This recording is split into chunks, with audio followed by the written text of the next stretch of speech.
that North Korea might feel emboldened to take the same kinds of provocations that it did in 2010 when it sank a South Korean warship and shelled a South Korean island. Well, having tactical nuclear weapons in South Korea doesn't change that fact.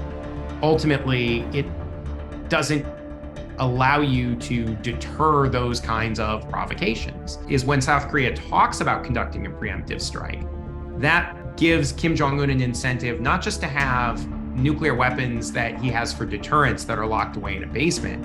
It means he has to have those weapons ready to use in the event he's killed. I don't think the United States or South Korea is likely to invade.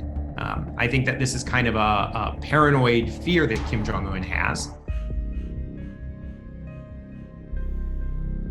Both the Yoon and Biden administration have taken very traditional approaches. Right. And those approaches are effective for domestic politics, but they're not really designed to deal with the threat from North Korea.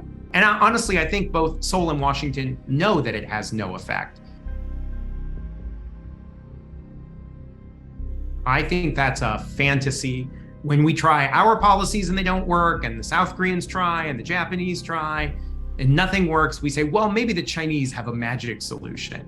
But they don't. The North Koreans have nuclear weapons precisely because they do not want to rely on the Chinese and they do not want to rely on the Russians.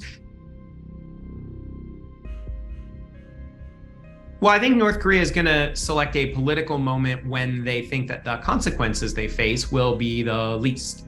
So now is a pretty good time for them, in part because it's extremely unlikely that either Russia or China will back a sanctions resolution against them. So I think if you're North Korea, you're really just looking for a moment when the international community is as divided as possible.